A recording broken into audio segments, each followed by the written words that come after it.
Good afternoon and welcome to New Release Friday on Generation Movie. My name is JW Colwell. I'm the host of Generation Movie and Loud and Nerdy on the Indie Escape Network. We have Generation Movies on every Monday night at 9 p.m. Loud and Nerdy's on every Tuesday night at 9 p.m.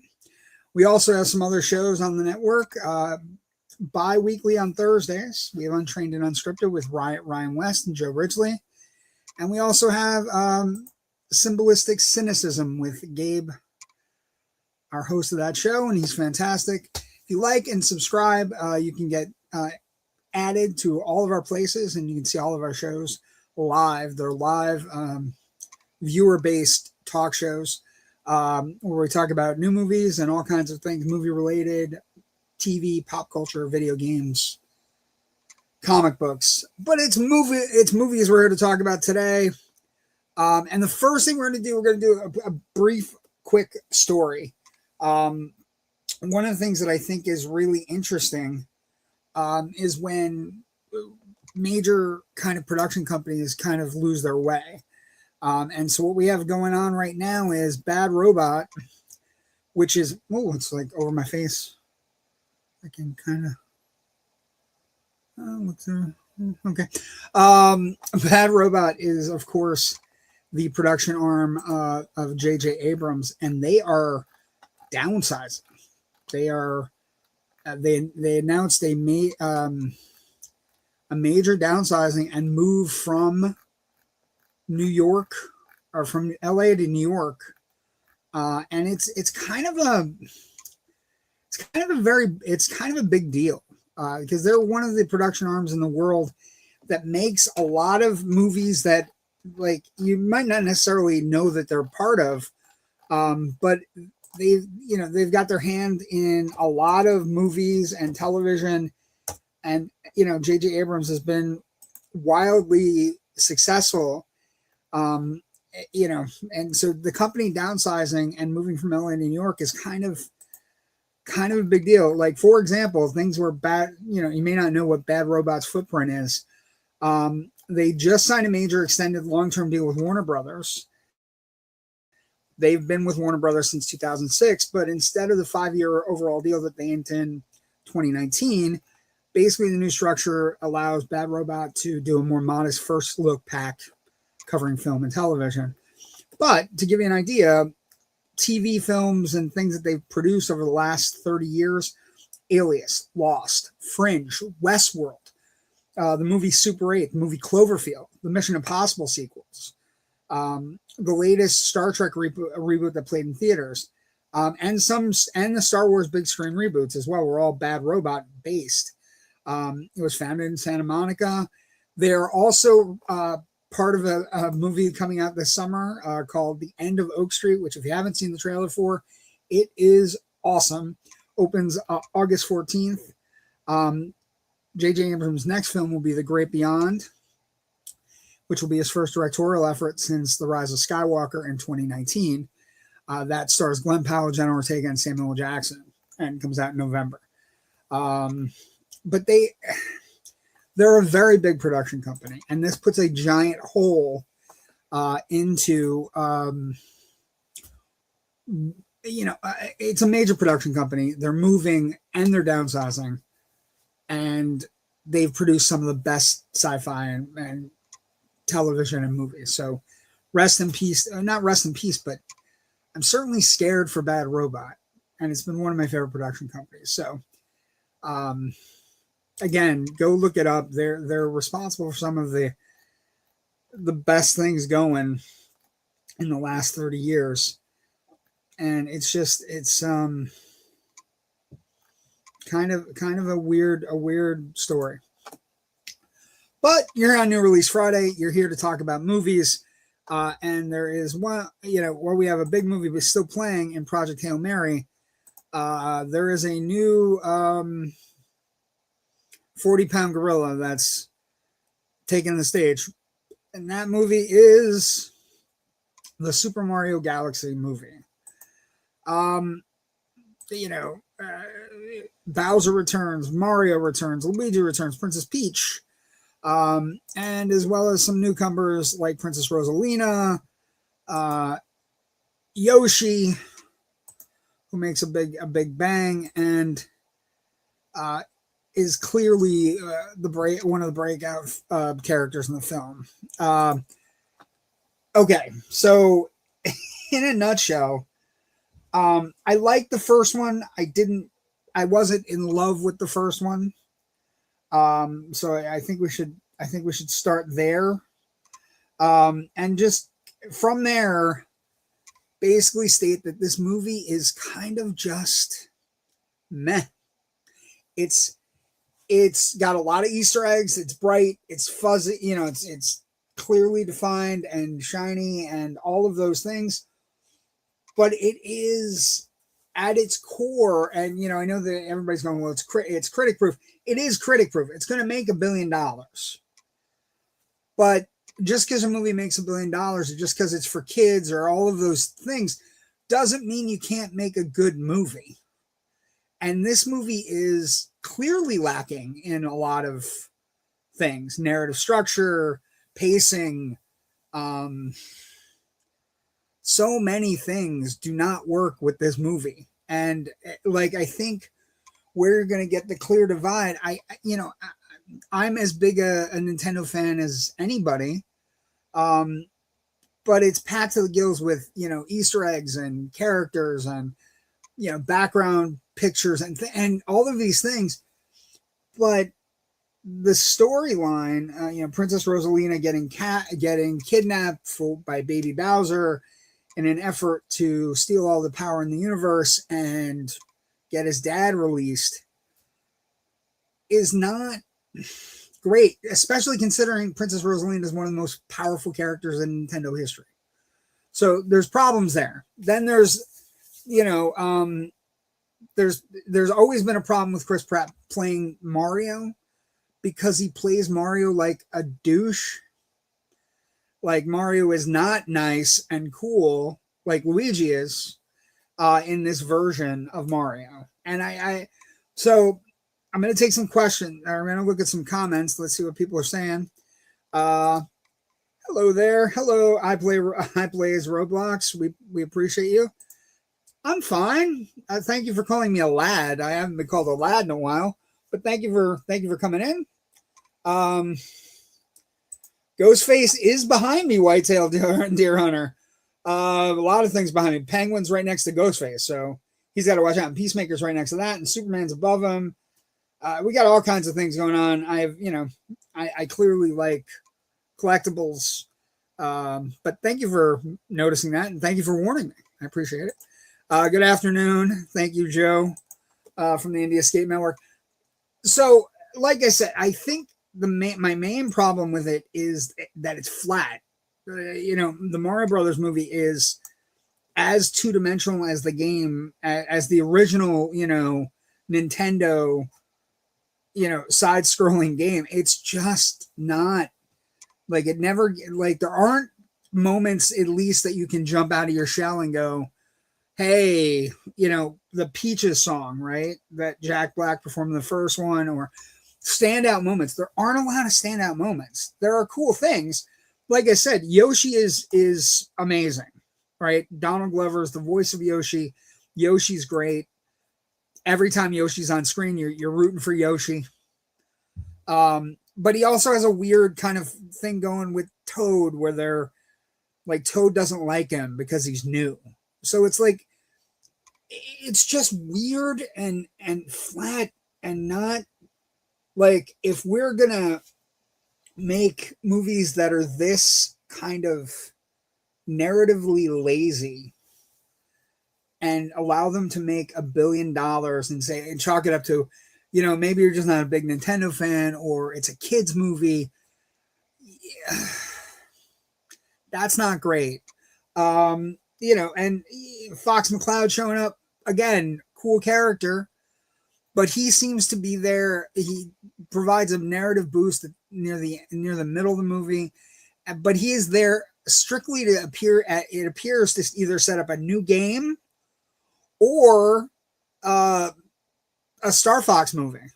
So, like, if this is where Nintendo is headed, I understand that they can do no wrong, and everybody's going to kind of like treat it with kid gloves. Everybody's going to be like, well, you're a critic, you watch a lot of movies, what were you expecting? It's a kid's film. I'm expecting a good movie. And so, you know, Pratt as Mario doesn't work.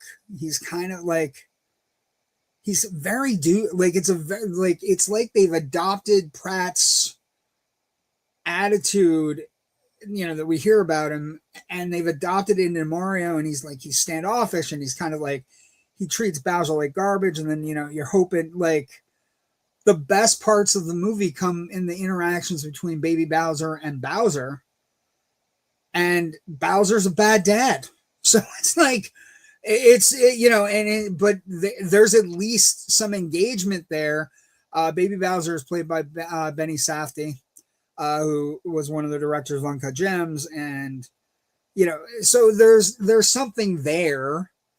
Jack Black as Bowser is fine, but there's not a lot for everybody to do. There's certainly not a lot for Yoshi to do. There's not a lot for anybody to do. They're kind of just, it's like I go through the motions. Like, oh, they got a block. Oh, they got that out. That, you know, I remember that that outfit from Galaxy, or I remember that, you know, that character from Galaxy, or I remember that character from the watch I had when I was in 6th grade. And it's all Easter eggs, and it's all fluff, and it's nothing, no compelling narrative, and no standout scenes. Even the fights are kind of like, they're not like, there's not like a fight against Donkey Kong in the first movie. There's not the Peaches song from the first movie. You know, so it's flat. It's like a go through the motions. It feels lazy. It looks great. The animation's top notch. You know, everything's clean and streamlined, and you know, other Nintendo brands and characters show up various places. It's like I said, it's antiseptic. It's like the lowest common denominator film. There's nothing to it where you're looking at it going, there's no challenge. There's no like, and I know the Nintendo games don't have a lot of like hard edge to them. I'm not asking for a hard edge. I'm just asking for a good movie that both kids and adults can watch. Now, is it critic proof? Sure. It's going to make $1 billion. And kids are going to want to go see it. It's going to have a big, huge opening weekend, a holiday weekend. Happy Easter to those who celebrate. But it is as lazy as you get with regards to sequels. And what I would say to people is, if video games are the new place, and Nintendo clearly has the narrative games and the characters that people love, we've got to hold them to a higher standard. They have to be able to, you know, if you want, I just feel we need a higher standard. And I feel like Nintendo's is getting a pass, and I've been reading on, you know, different things online. Saw it yesterday. Theater was packed. People were happy, I guess, for the most part. Kids were happy. And I think kids are going to be happy. I think the adults are the ones who are going to notice the negligible difference from the first movie to the second movie. I think kids will be enamored with Yoshi. He's funny. He, you know, he uses a giant tongue, sucks people in, turns them into eggs. It's classic Yoshi. You know what I mean? So nobody's going to complain about Yoshi or anything. And Donald Glover's voice is perfect. You know, Donald Glover is a very talented performer. He's perfect. He's great. Like I said, for me, the weirdest thing is that the best parts of this movie come from baby Bowser and Bowser having moments where they're struggling with their relationship, and baby Bowser's trying to live up to his dad's you know, legend. And like, you know, the narrative goes very slow. Also, you know, they do, I don't want to give away any spoilers, but they do forge a connection between two characters that's never been there. That's kind of like, for convenience sake. And there's not a lot for the characters to do. And and I know we're not looking for arcs, but if you're giving me a movie or a franchise where the characters are progressing, or the sequels have all been great. Take a look at Sonic. First Sonic, pleasant surprise. Second Sonic, better than the first one. Third Sonic, as good, if not better than the second one. And so there is a legitimacy where they're building on the franchise, as opposed to this, which is it comes across as lazy. It comes across as it just doesn't move. It's kind of just there. And I can't explain it, but I was sitting in my seat and I was just like, this isn't as much fun as the first one. And I'm not having as much fun as the first one. And I'm also like, am I here just to look at the background and just to say, oh, that's that character, or oh, that's that outfit, or oh, that's that power up from that movie? And if that's what you're going for, great. But we had a kids movie out last month called Hoppers, where everybody was moving and doing things, and as exciting, if not better, than this movie. It's not going to make as much because the Nintendo brand is insane, but it's just not. And it concerns me, frankly, that Nintendo has all these, great brands, and they're just kind of going through the motions on these movies where at least some of the other video game movie adaptations are trying hard. Minecraft movie it's not Shakespeare, but it's trying hard. You know what I mean? It's trying to give people what they want without dumbing it down.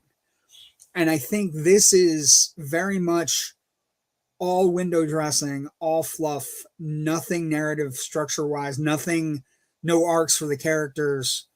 And I know it sounds stupid. You go into a Mario movie for arcs, but kids movies do it all the time. Pixar movies do it all the time. Illumination movies do it all the time. This one just seems like we have Mario. We don't really need to do any work. And I still think the casting of Chris Pratt is a mistake. Everybody else is fine. Charlie Day is great as Luigi. Anya Taylor-Joy is as good as Peach. Everybody's good. I think Pratt's a mistake. I think Pratt's been a mistake since the get-go. Some comments before we go on to other stuff. Where are you from? I live in Florida, but I'm originally from Scranton, Pennsylvania. I need to speak English. Can you help me? Like Burger King. Yes, it is a little bit like Burger King in the sense that it's just like you'll eat it, but then you'll be hungry like 3 hours later. I just think there are better kids movies. Hoppers being one of them, and if your kids are smart enough and a little bit old enough to go see Project Hail Mary, I'd recommend that too. It just seems like lazy. It seems lazy to me, and there's not a lot going on. It's busy and it's speeding through things, but it doesn't feel like anything's happened. And that's the Super Mario Galaxy movie is one of the bigger sequel disappointments in movie sequel disappointments in a while. Because you figured like the first movie had all its detractors, and they might learn from those detractions and try to build upon it, especially with Nintendo trying to do all of these things. We have a Zelda movie coming out. We have all these things that are happening within, there's rumors of a Luigi's Mansion movie. I'd be interested in that because you could do it like a Ghostbusters movie and it could be fun. But I think Pratt's time should end as Mario. And I also just think that if we're going to make these movies and give them $1 billion at the box office, I think we need to make them work a tiny bit harder with making an actual movie that is good without having to know every single Easter egg. With a good beginning, protagonist, antagonist, even if it's not, it's never going to be the game. It's never going to be playing a Mario game. But I just think it's, it does capture the Galaxy game pretty well, which is one of the great Mario games. But it's narrative structure, it's laziness, it's like we know we're going to make $1 billion, so we don't have to do anything. And you're going to come anyway, and you're going to buy the Yoshi popcorn bucket, and you're going to buy the toys, and Nintendo's going to build a brand, and maybe we'll release an Mario movie, maybe we'll try a Star Fox game or a Star Fox movie. I wish I had better things to say. I wanted to love it, and I just didn't. And after a certain point, I was bored. And after a certain point, I was bored. I eventually got to the point where I came out of the theater mad. I was calling it meh. Told theater staff it was meh. And so, I don't know. It just impacted me in a sense that I go to the movies because I want to love movies, and I do love movies. And this is one of those movies that is just a bitter pill to swallow, because I think they're going through the motions, and they're going to get rewarded for it. And the temptation will be to go through the motions again. And I hope that if we get to a 3 or a Luigi's Mansion or a Star Fox movie, I hope that they don't go through the motions, and I hope that they make a better movie that has a beginning, a middle, and end, has standout parts. Even the last fight is a blink and you miss it kind of fight. It's not. It doesn't feel like it's the end. It's very much speed racing through everything, and then the pace is off, and it's just, I don't know. It's one of the bigger disappointments as a sequel in a while for me. Because again, I'm usually pro movie. I want movies to succeed. I want to find the best in things, but not this one. This one, it has a soulless, lazy quality that I couldn't get over from my seat. Will I have to see it again? Yeah, I have to take my nephews. So maybe I come out of the second viewing and I come on Monday night or Tuesday night on Loud Nerdy and I change my opinion, but maybe I change my opinion because of their reactions.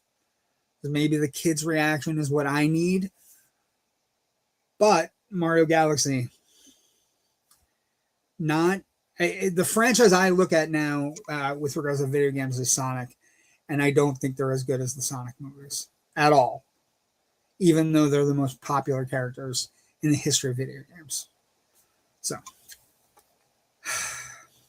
I wish I loved the kids, but Super Mario Galaxy is not the sequel most of us had hoped for. I think kids are going to love it, though, and kids are especially going to love Yoshi. Okay, new release Friday. We also have a second new release, and this one is a little bit more difficult to describe, a little bit more difficult to explain, but it is the adult film that's opening this weekend. It's R-rated. It's from A24, and it's unique. The movie is called The Drama, is the other movie we're looking at today.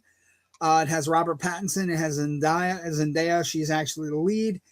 And if you've seen the trailers, it is kind of very much like a cringe, awkward comedy where you're like things are being said or done and you have to react to it.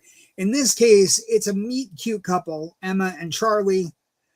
They meet cute in Christopher Borgle's comedy / drama that's produced by Ari Aster and A24. So you should have some idea of that going in. It's Ari Aster who is asking us to, look at things in a different light with Eddington. And he's only producing here, though. He's not directing. And Borgler's movies have been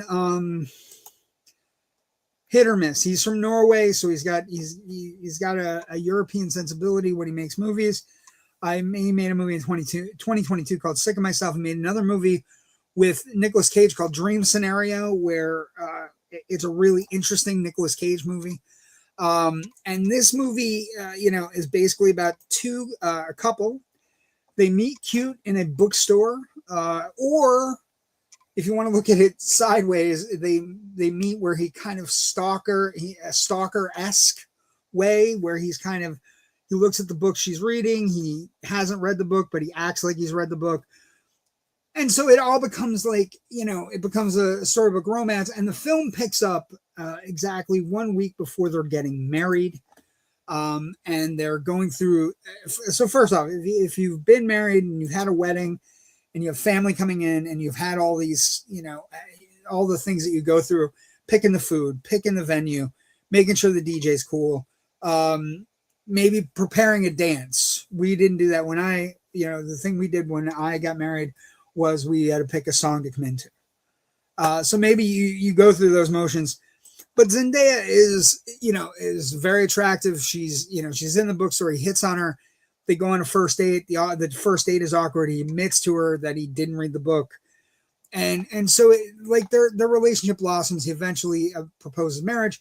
And the movie takes place 1 week before the marriage happens. When marriages occur, they are very stressful. You have family coming in. You're preparing. You're making sure things are going well. And things, it's already enough pressure on a young couple. But what the premise of this movie is that during one night when they're out testing one of the venues and they're drinking a little heavily, the four friends, Mike, his wife Rachel, Charlie, and Emma, over wine, after getting a little drunk, come up with the idea of saying the worst thing they've ever done. Now, I am not going to say what the trigger event is. I do think that it's being portrayed as a romantic comedy. It is not. And I would say that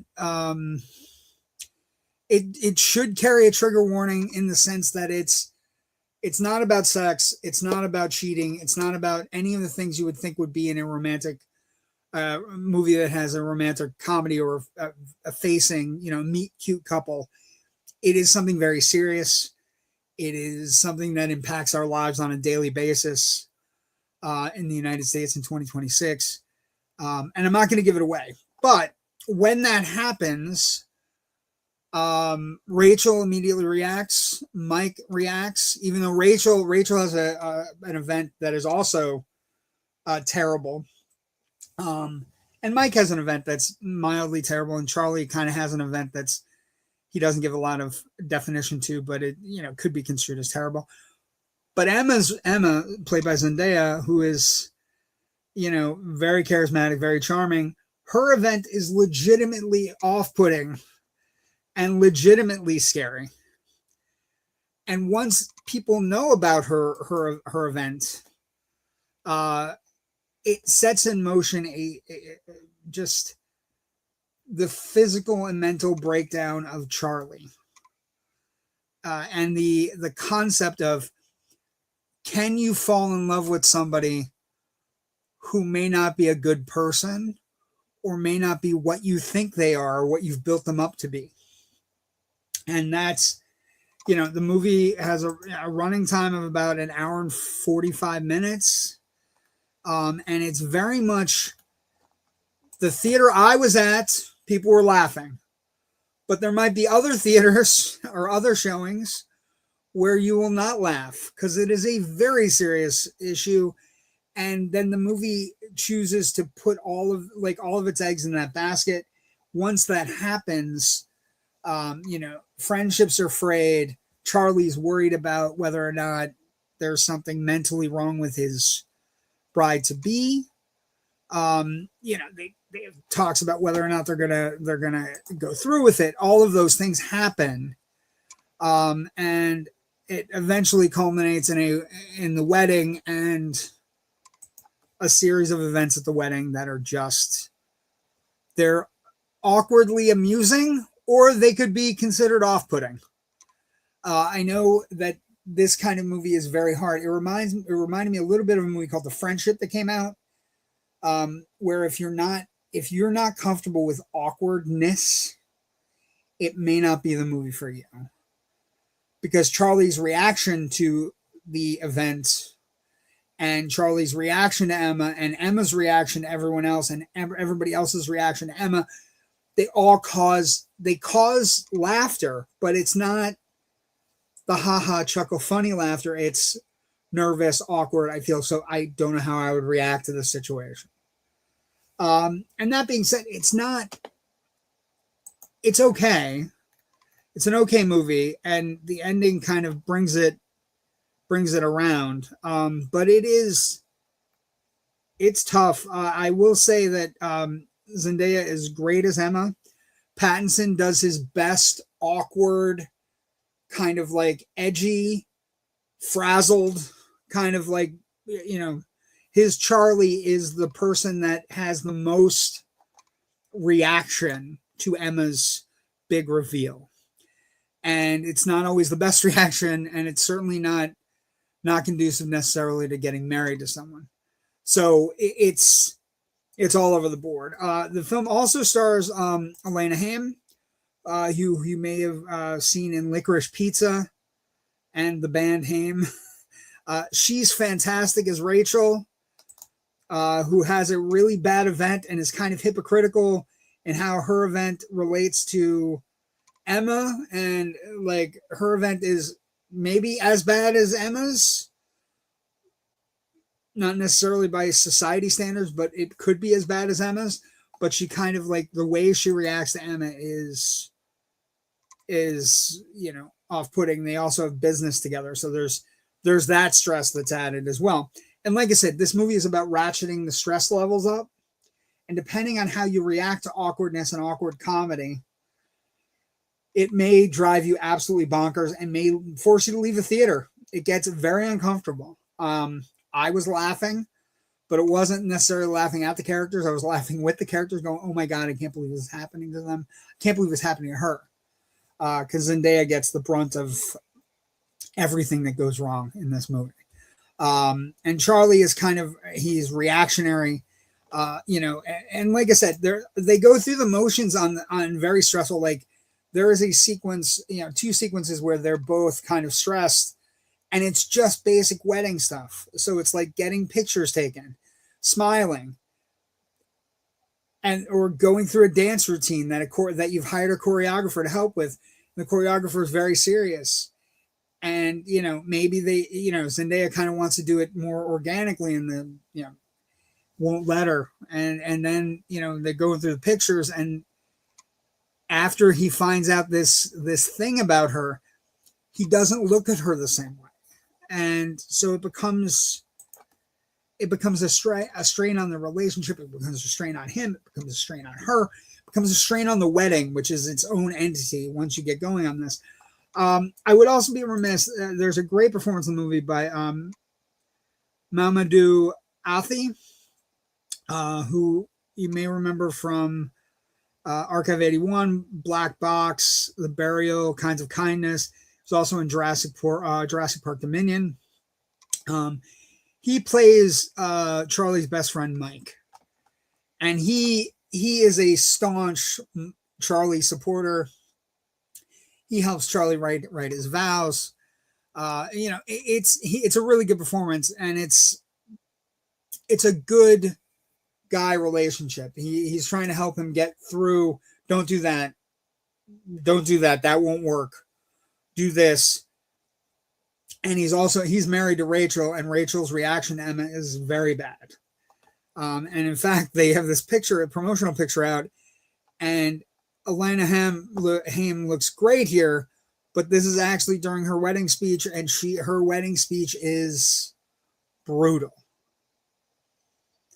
And so the tension in the movie comes from how awkward it's going to be for the Zendaya character, who has made an admission while drinking, and who has